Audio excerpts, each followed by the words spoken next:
threat. Nah, I'm just telling you. Life deals you the hand you have to play, and sometimes good people are forced to do bad things. I'm Fisco, what you call a drug dealer, a guy wallowing in the mire. But even in this damn life, I've tried to hold on to something real. Ever since I can remember, I never had what you'd call a normal childhood. My father was a bastard who ran a private club. Luckily, I had the toughest grandmother in the world. She was like a femme fatale, straight out of an old movie. Dressed in a sharp suit, she walked into my father's smoke-filled dance hall and shot him once in each leg. Just like that, I was taken away by my grandmother. I just spoke to your daddy. You're gonna come live with Grandma now. She started teaching me how to inspect goods, how to keep the books, how to deal with all kinds of shady people. Later, a little kid showed up at our place. Some woman high out of her mind left him as collateral and never came back to claim him. From that day on, I not only had to learn the business, but also how to be an older brother. I changed his diapers, fed him, held him when he cried. The two of us were like weeds, stubbornly pushing our way up through the concrete, clinging to each other to survive. That little bastard would put anything in his mouth, but his favorite snack was cigarette butts. So we started calling him Ashtray. Come here. Let me take it. No, get the, yeah. This fucking kid is eating fucking cigarettes. Now you're fucking one of us, right? What are you, a little fucking ashtray? Grandma also taught me that sometimes violence is the fastest way to solve a problem. I saw with my own eyes how she used a crowbar to beat the shit out of a guy who owed her money. I don't know what came over me at that moment. Maybe it was because the guy was getting beaten too badly. But I actually tried to step in and stop her. As a result, Grandma couldn't pull back in time, and the crowbar hit me right on the head. When I woke up, I had a new scar on my head, and my mind hasn't been as sharp since. But soon Grandma's health started declining day by day, until she finally collapsed straight down in the bathroom. Grandma left, the entire world, the entire business, and the ashtray all pressed on me alone. It was in the middle of this fucked up life that I met Rue. That girl always had this lingering sadness in her eyes. She wasn't just my client, she was a friend I'd watched grow up.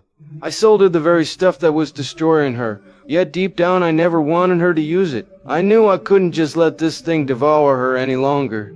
Once, when she was overcome by drug cravings and came to my place making a scene, I forced myself to lock her outside.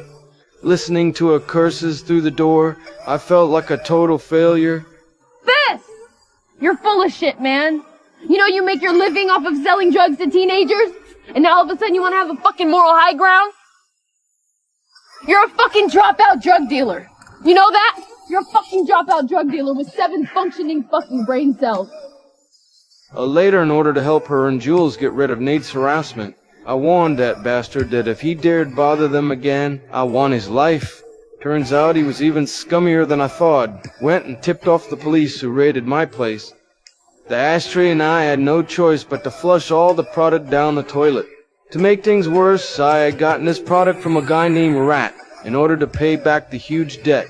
I had no choice but to take a desperate risk. I robbed a doctor's house. I beat him half to death in front of his son. I got the money, but I also felt like a part of me died in that house. I always thought I had a bottom line, but at that moment I realized that to survive I was capable of fucking doing anything. As soon as word got out about the police investigation, Rat couldn't sit still anymore. Worried about being dragged down by me, he showed up at my place directly. But he didn't expect that my usually quiet younger brother was deep down more ruthless than anyone. Just as the tension reached its peak, Ashtray burst in wielding an iron hammer and swiftly finished him off. Looking at the fallen body of the Rat and his accomplice whose nose was smashed next to him, my mind went completely blank. Dude, what the fuck? After handling the business matters, we went to a New Year's party. There I met Lexi. She was sitting quietly on the sofa, completely out of sync with the surrounding noise. We started chatting as soon as we met, covering topics from God to history, from pagans to why she thought Christians stole Christmas. She knew a lot, and her way of speaking was fascinating.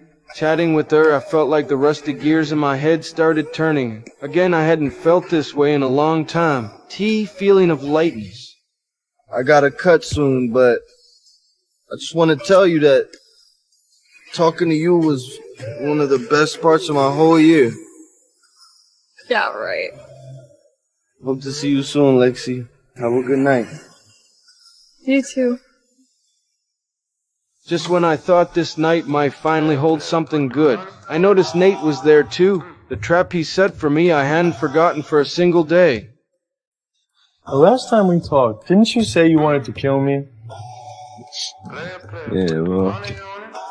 To a new year, Playboy.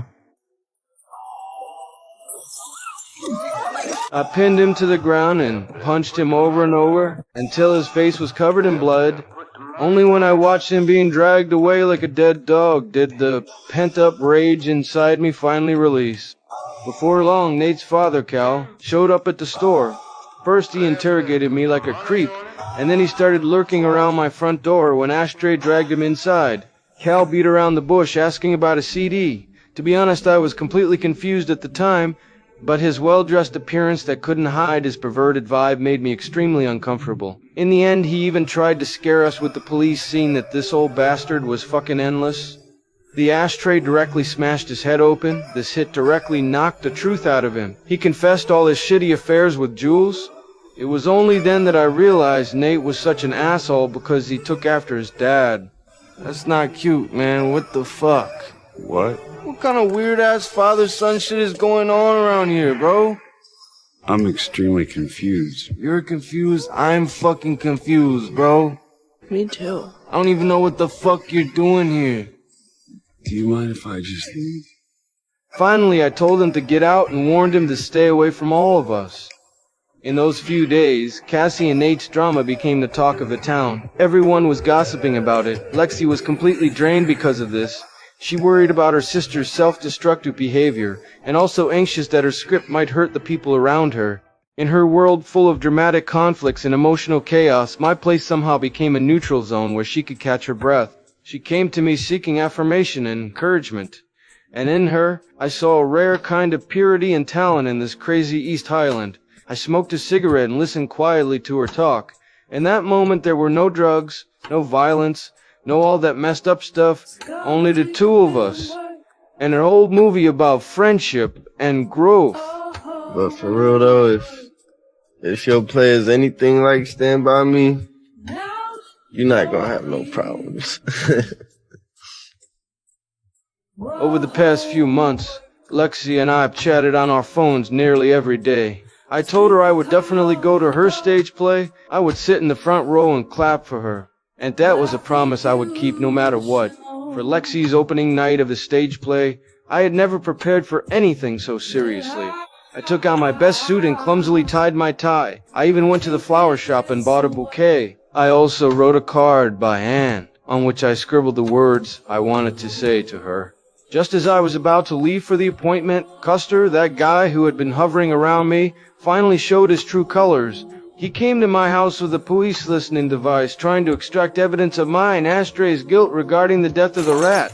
At the critical moment, Faye, who was usually rather foolish, became unusually clear-headed. She pretended to smash a cup to warn me and tried to pin the blame on Lori. I thought you told me that Lori killed Mouse, right? I never said that. Yes, you did. What are you talking about?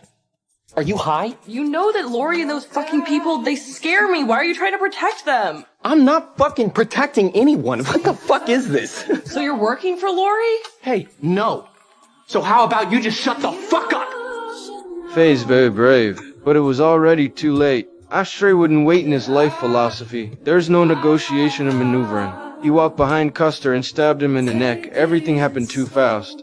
Custer collapsed on the sofa, making gurgling sounds in his throat, blood gushing from between his fingers. I rushed over and covered his mouth until he was completely still. I know the police are coming soon. I made the only choice, to take all the blame myself. Listen to me. Just go out there and surrender. It's all on me, bruh. You hear me? They gonna come in here. They gonna find me with the knife in my hand. Tell them you have nothing to do with this shit. Listen to me. I did this shit. I killed this motherfucker. You heard me? Not you. Wash your fucking hands. I love you, brother. But my younger brother, the one who'd been fiery-tempered since childhood, how could he agree? He grabbed a gun and locked the bathroom door. When the Soweto team broke it down, a gunfight destined to be a tragedy erupted. I looked at the ashtray. There was no trace of fear on his face, only resolve. A final red laser dot landed on his forehead. The gunshot rang out, and the world went silent in an instant. My brother, the one who'd risk everything to protect me, died right in front of my eyes, and I could only lie powerless in a pool of blood watching it all happen. My story began with a gunshot, and it ended with one too. I don't know what will happen next. Maybe prison, maybe death. But none of that matters anymore, because the most important person in my life is gone. And the date I promised Lexi, I'll never make it.